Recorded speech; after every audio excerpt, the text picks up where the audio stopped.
சுற்றுப்பயணம் சொல்லியிருந்தீங்க, அரசியல் சுற்றுப்பயணம் எங்கேருந்து ஆரம்பிக்க போது எதை முன்னிறுத்தி இந்த மக்கள் கிட்ட பிரச்சாரம் பண்ணலாம்?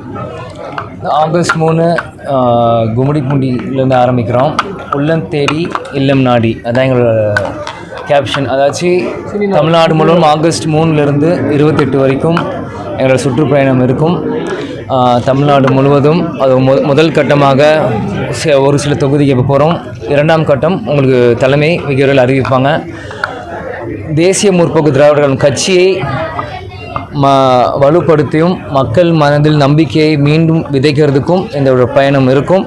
திருமதி பிரேமலதா விஜயகாந்த் எங்கள் பொதுச் செயலாளர் தலைமையில் தமிழ்நாடு முழுவதும் தொண்டர்களோட மக்களோட எங்களோட பயணம் இருக்கும்.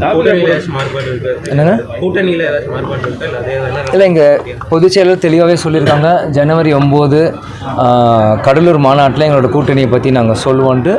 இன்றைக்கி இந்த அடுத்த 5-6 மாதம் எங்கள் கட்சி பணிகளும் மக்கள் பிரச்சனையும் எங்கள் கட்சி வலுப்படுத்துறதுக்கு மட்டும்தான் எங்களோட சிந்தனையாக இருக்கும். தேமுதிக சார்பில் யாரும் மோடி போய் பார்க்கல? எதுங்க? தேமுதிக சார்பில் மோடி போய் யாரும் பார்க்கல, என்ன காரணம்? எங்கே போய் பார்க்கல? மோடி கட்சி சார்பில் யாரும் போய் பார்க்கல. தேசிய ஜனநாயக கூட்டணியில் இருக்கீங்களா? அதுக்காண்டி கேட்டேன். நாங்கள் இருக்கோம்மா கேட்குறேன். நீங்கள் அதில் தானே இருந்தீங்கன்னா புரியல எனக்கு. தேசிய ஜனநாயக கூட்டணியில் சரி, நாங்கள் தான் இருக்கோம். அவரை வந்து பார்க்கலாம்ல. என்ன கேள்வி கேட்குறீங்க? இல்லை இல்லை இல்லை சார், ஒரு பிரதமர் வராது, ஒரு மரியாதை நிமித்தமாக போய் சந்திக்கலேன்னு தான் கேட்குறோம். இல்லை, மரியாதை நிமிஷம் தேவையான நேரத்தில் நாங்கள் போய் சந்திப்போம். எங்களுக்கு என்றைக்கு தேவையோ அன்றைக்கி சந்திப்போம். இல்லை நீங்கள் கேட்குறதே புரியல. நீங்கள் அப்புறம் வந்திருக்காருன்னா அவர் பிரதமராக அவர் மக்கள் பணியே செய்ய வந்திருக்காரு. கூட்டணி எல்லாம் நாங்கள் ஜனவரி 9 நாங்கள் சொல்கிறோன்னு சொல்லியிருக்கோன்னா அப்போ நாங்கள் சொல்கிறோம். என்னங்க வரவேற்கிறோம்.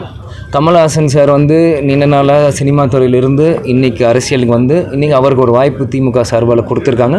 நிச்சயம் கமல் சார் மக்கள் பிரச்சனையை பாராளுமன்றத்தில் பேசுவார் நினைக்கிறேன். தமிழக வெற்றி கழகத்தோட செயல்பாடுகள் பற்றி நீங்கள் செயல்பாடுகள் எப்படி அவர் மக்களை பார்க்குறதெல்லாம் நீங்கள் தேமுதிக சார்பில் அவங்களோட பார்வை எப்படி?